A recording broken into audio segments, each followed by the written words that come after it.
Salut les amis, bienvenue sur notre page. Aujourd'hui, nous allons faire le tarot des grandes-mères. Hier, nous avons fait le tarot de Miss Kamchef. Avant-hier, c'était le tarot de Maman Kamchef. Aujourd'hui, c'est la façon de grand-mère Kamchef. Un tarot diasporique, version traditionnelle. Restons connectés pour la suite. Pour réaliser notre tarot, nous avons besoin bien sûr de l'arrêt fumé, de la viande de bœuf. Grand-mère a préféré ajouter du maquereau. Elle y a insisté. Là, nous avons du mbunga fumé. Nous avons du sel. Nous avons les condiments écrasés par grand-mère. Et là, nous avons, n'est-ce pas, le vinaigre traditionnel qui remplace le kangwang. Quand on n'a pas ça, on met le kangwang. Et là, nous avons le tarot. Restons connectés pour la suite. Aujourd'hui, c'est grand-mère Kamchef qui est à l'appareil. Elle va vous faire du tarot fait grand-mère. Maman Boulmich, c'est elle qui vous fait le tarot aujourd'hui. Avec du cobapot. Ok, ma merci. C'est elle qui vous fait le tarot aujourd'hui. Et vous l'accompagnez de l'achat jusqu'à la cuisson. Mais il y a encore quoi à prendre ici? Yes? Thank you, yeah. Maman, tu fais quoi aujourd'hui? Quel est le menu d'aujourd'hui? Le tarot avec la viande et le poisson fumé. Ok. Akuma, papa nagaka. Ici, grand-mère est en train de bouillir de l'eau pour mettre son tarot. Salut mes amis. Bonne soirée à tous. Actuellement, je vais vous présenter le tarot et la sauce jaune. Et je vais vous apprendre comment on sélectionne les condiments de la sauce jaune. Dans la sauce jaune, il faut le gojo, il faut le pépé. Ça veut dire que les majam, il faut les 4 côtés. Tchotchom. Il faut le kojo, qui est un peu long comme ça, la noire. Il faut le quai, c'est un condiment rond comme ça. On cueille ça frais, on sèche. Mais avant de sécher, on bout avant de sécher. Et il y a le chamgen. On ne peut pas faire la sauce jaune sans mettre le chamgen, ce n'est pas bon. Parce que le chamgen aide à ce que le ventre ne se gonfle pas après avoir mangé le tarot sauce jaune. Il faut le soupe noir. J'ai déjà parlé de mahjong depuis. Et le lumtom. Et même on peut appeler lumtom ou lumka. On va te donner ça, même si c'est au marché que tu demandes. Et il faut les lumpop aussi. Tu as vu le tomkao? Des ngengna, il y en a. Des gomna, il y en a. Tout ça, c'est ici déjà écrasé. Donc actuellement là, j'ai chauffé un peu la tête de bonga avec le bonga lui-même. Je vais les écraser ensemble pour augmenter dans ces condiments écrasés. Alors, je dois bouillir les maquereaux pour en prendre de son eau pour faire ma sauce. Je vais mettre ça dans la viande que je vais bouillir, je vais les mettre ensemble. Et ça va bouillir pour faire la sauce. Alors ça c'est le cobapot. Le vrai tarot c'est le cobapot. Quand tu fais le tarot sans cobapot, ce n'est pas ça. Ça ne donne pas comme on veut. Donc avec le cobapot, ça donne le goût complet. Maintenant voici le tarot lui-même. Je dois bouillir et je dois piler. Tout à l'heure, je vais vous montrer le tarot pilé. Et ça, c'est le sel de cuisine. Voilà le sel de cuisine. Avec tout ça, vous avez un tarot comme ça. Je vais commencer par laver mon tarot et mettre dans la marmite. Ok. Je vais le laver et mettre dans la marmite. J'ai déjà mis l'eau dans la marmite à bouillir. Et dès que je lave mon tarot, je le mets dedans. Après, je vais mettre tout ça là, dans un autre feu. Je suis en train de laver le tarot pour mettre au feu. Il n'y a pas trop de saleté, mais avec l'eau chaude, je nettoie mon tarot avant de mettre dans ma marmite. Pourquoi avec l'eau chaude? Pour désinfecter un peu le tarot, ça a fait beaucoup de parcours. Non, même la mamie va cuire ça. Ça ne gêne pas. Mais j'aimerais d'abord mettre pour moi-même. Parce qu'en épluchant, je ne veux pas que les petites pucettes entrent dedans. Donc voilà le petit ficelle. Oui. Oui. Je vais le couper, nettoyer. Alors le moment d'éplucher, je fais comme ça sort et puis c'est fini. Ok. Pas de saleté. Là, c'est grand-mère qui vous apporte ces astuces. Ici, comme elle nous explique, les tarots sont déjà bien nettoyés. Tous les tarots qu'on envoie à l'Occident sont bien nettoyés, ce qui fait qu'il n'y a pas trop de travail là-dessus. Et grand-mère va laver son tarot et elle va mettre dans l'eau bouillante qu'elle a déjà pré-bouillie, quoi. C'est ça, normalement. Actuellement, remettons-nous ensemble. Il est l'heure de mettre maintenant les tarots dans la marmite. Grand-mère veut dire, après avoir bien nettoyé son tarot, enlever toutes les fibres du tarot, parce qu'il y en a toujours. Maintenant, elle va le mettre dans de l'eau bouillante. Et le cuire pendant combien de temps, maman? Une heure. Une heure. Une heure quoi? Une heure de temps. Pour faire quoi? Une heure de temps. Ok. Ah oui. Je dis que j'ai d'abord chauffé mon eau en quantité industrielle pour ne plus ajouter l'eau froide dedans. J'ai lavé mon tarot dans l'eau chaude et je viens en train de mettre dans l'eau chaude dans une marmite au feu. Et comme ça peut faire maximum une heure. Comme je fais maintenant, ça va cuire. Je vais regarder quand c'est déjà bon. Grand-mère nous dit, elle a assez mis de l'eau dans sa casserole et elle laisse maintenant cuire jusqu'à la fin. Donc actuellement, pour le tarot, elle n'a plus rien à faire là-dessus. Il faut seulement après éplucher le tarot et piler le tarot. Donc ici, on peut oublier cette casserole.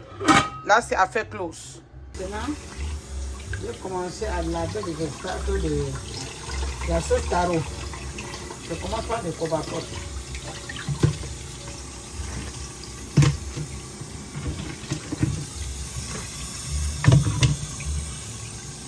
Maman, pourquoi tu mets beaucoup de viande comme ça? Explique-nous. Je mets la viande par rapport à mes moyens et par rapport à ma volonté, parce que le moyen de faire ça, bon, si tu n'as pas moyen de faire, mettre tout ça, même le monolo, ça suffit. Même quoi? Même le monolo, ok, ça suffit pour faire le tarot. Tu n'es pas obligé de mettre tout ça. Si ce n'est que le maquereau aussi, là, ça suffit pour faire, ce n'est que la viande, là, ça. Mais je mets tout ça parce que j'en ai. Si tu n'en as pas, ça ne t'empêche pas de faire ton tarot. Parce que Dieu t'a donné la possibilité de t'offrir ça. Oui. C'est la raison pour laquelle tu peux t'offrir ce luxe. Et tu as tes enfants que tu vas recevoir. Mes enfants ont eu besoin de manger le tarot auquel chacun a choisi sa part de viande qu'il a mangé avec. Alors c'est par rapport à ça que je fais des poissons fumés. C'est la commande de quelqu'un. Je fais les maquereaux. C'est ce que l'autre a demandé. Et la viande rouge, la viande de bœuf, c'est la commande de l'autre. Et tout ça, je vais préparer et chacun mangera ce qu'il a choisi. Ok. C'est tout. Mais si tu n'as pas de possibilités, ça ne t'oblige pas. Tu peux avoir un seul morceau, comme ça tu prépares le tarot. Le tarot, c'est sa sauce. Ok, grand-mère nous dit, le plus important, c'est la sauce. Le tarot, c'est sa sauce et non les obstacles. Parce que les obstacles n'accompagnent que le tarot. Le plus important, c'est de bien faire la sauce jaune. Quand la sauce jaune a déjà réussi, ça a une bonne texture, oui. Alors le reste qui vient dedans, là, c'est après. Peu importe les viandes et les poissons de l'intérieur. Oui. Le plus important, c'est les condiments de la sauce. Oui. Et la recette, vous les avez sur Cuisine Comme Chef YouTube. Comment composer la sauce jaune, vous avez la recette sur Cuisine Comme Chef. Les condiments et les vertus de ces condiments, vous les avez déjà sur notre chaîne Cuisine Comme Chef YouTube. Restons connectés pour la suite. C'est la viande au feu, dans son eau. Et voici le covapo dans son eau. Mais je vais ajouter en même temps les têtes de maquereau dedans. Actuellement, je suis sur le maquereau. Je ne dois mettre que les têtes de maquereau dans la marmite.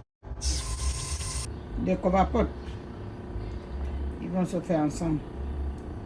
Un peu de sel dans les obstacles de tarot. Comme je prépare là, c'est le bidon d'huile de palme. Je vais laisser à côté chauffer pour après faire la sauce jaune. Et sans l'huile de palme, on ne peut pas faire la sauce jaune. Je suis en train de laver mes plats que j'ai salis pendant que je mettais la viande au feu. Il faut les nettoyer, que ça ne soit pas stocké. Tu vois un peu? Ah oui. Il faut faire comment, maman? Je dis que je dois les nettoyer au fur et à mesure sans laisser stocker les plats sales, les plateaux sales et tout ça. Donc, c'est ça que je nettoie. Ok. Un travail méthodique, nos mamans, hein. Elles ne stockent pas. Plus elles préparent et progressivement, elles éliminent la vaisselle sale, non, n'est-ce pas, maman? Oui. Pour travailler sur une planche toujours propre. Oui. Hmm? C'est ça la cuisine. C'est ça. Dis-nous, maman, c'est ça la cuisine. Ça veut dire quoi? Il faut parler, maman. Tu ne peux pas faire la cuisine sans laver les ustensiles. Ça Oui. ne peut pas donner. Ce que tu vas préparer comment? Quand tu tends la main, tu veux prendre une assiette sale, ça te décourage même. Mais quand tu trouves que tout est propre, tout avance et bien, oui. Tu travailles aisément. Mhm. Quand la planche de travail est bien libérée, quoi. Oui. Tu montes avec ton photo, tu le prends facilement parce qu'elle est nettoyée. Tu n'as pas de la peine. Tu prends vite. Prête à utiliser. Ah oui. Grand-mère nous fait comprendre que quand on est à la cuisine là, on doit travailler proprement, toujours éliminer les ustensiles sales et faire progressivement la vaisselle. Oui. Pour ne pas stocker, pour travailler aisément, il faut aussi avoir de l'espace sur la planche de travail. Pour ceux qui la connaissent, c'est Maman Boule Mich. Pour ceux qui connaissent Boule Mich à Bata Congo Douala, c'est elle-même en personne. Hein? La maman qui a tenu un restaurant haut de gamme où le monde entier venait manger. Tous les touristes de Douala venaient se requérir chez elle manger. Oh là là, maman, la belle époque. Je suis déjà vieille, maladive, mais je n'oublie pas. Maman est vieille, c'est vrai, maladive. Maman, vous voyez sa main là, les dialyses, hein? Regardez, regardez. Maman, elle a une main comme vous voyez là. Maman est très très malade.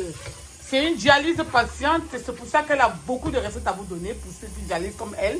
Elle veut vous faire comprendre que la dialyse n'est pas la mort. Même quand on dialyse, on peut se nourrir à volonté. Ah oui. Bon, maman, quand tu es en train de faire la sauce de taro là, tu es bien consciente que tu ne dois pas manger le sel gemme ou bien le vinaigre traditionnel. Ça a beaucoup de potassium. Je ne mange pas ça.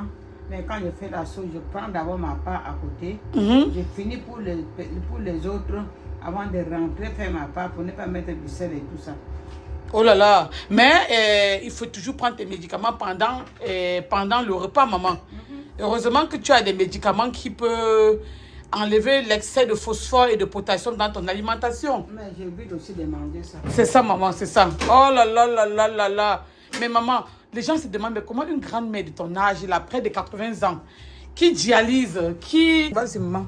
J'ai commencé à retirer les tarots du feu pour aller piler, parce qu'il faut piler petit à petit. Tu sors quelques grains, tu piles, après tu sors l'autre. Parce qu'on n'a pas les gros mortiers comme au on pile étape par étape. Mat, oui, t'as dit, pas tout.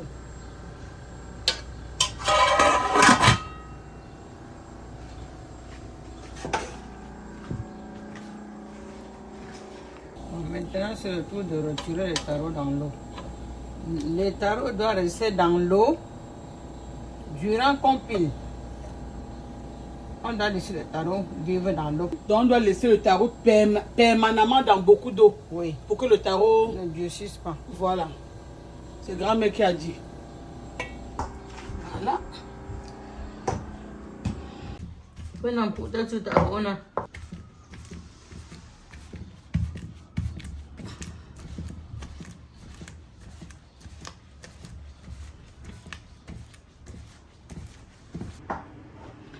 Après avoir bouilli nos poissons et viande, nous allons prélever les os de poisson et viande pour faire la sauce jaune. Pour la sauce.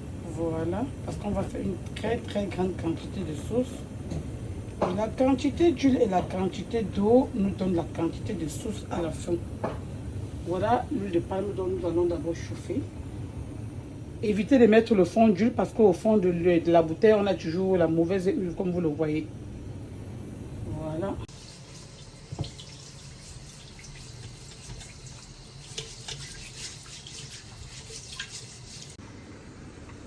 Là, on... J'ai mis les piments dans l'huile de palme pour que les piments soient... pour que son odeur sente mieux que quand c'est cru. Ça, c'est le poisson que je dois écraser. Je dois écraser les poissons, prendre ça en poudre et mélanger avec la sauce.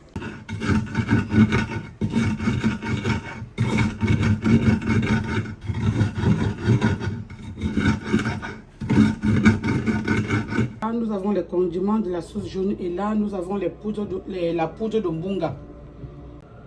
Ici, nous avons l'eau de la viande. On le met dans la machine pour écraser d'abord. Du piment que nous avons chauffé dans de l'huile de palme. Du piment, de jus de viande et de poisson et des différentes poudres.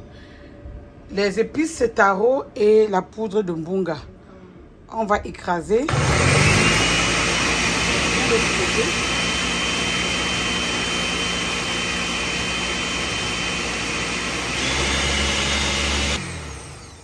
Après avoir bien écrasé notre piment et les condiments de la sauce jaune et la poudre de mbunga, on va enlever et on va commencer maintenant à faire la sauce jaune. Nous allons le mettre maintenant dans notre marmite dont on va faire la sauce. On va laisser le fond s'il y a les pépins de piment, mais il n'y en a pas, c'est tant mieux. Maintenant, on va encore fouetter le reste d'eau.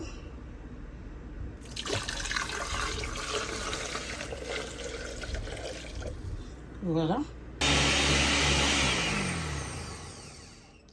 Après avoir fouetté le deuxième tour, on va également enlever et on va mettre l'huile dans notre blender.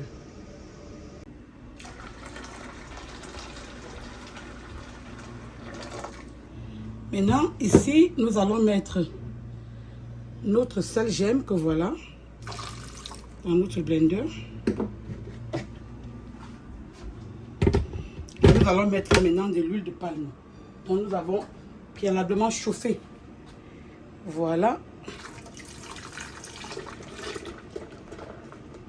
Évitez de mettre le fond d'huile parce que souvent le fond d'huile là, bon là c'est au moins propre parce que j'ai évité déjà dès le début.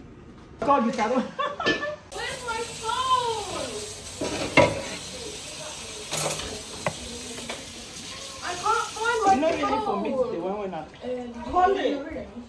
Si c'est beaucoup, cela se verser. Oui.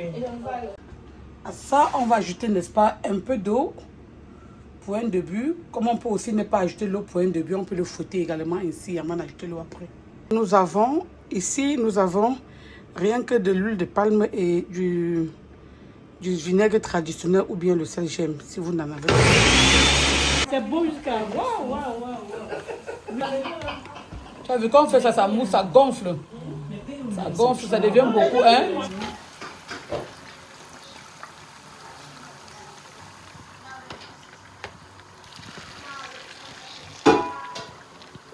Maman, la soupe est tellement belle. Bien dit, waouh. Encore du tarot. Voilà notre tarot ainsi terminé. Likez si vous avez aimé. Partagez la recette.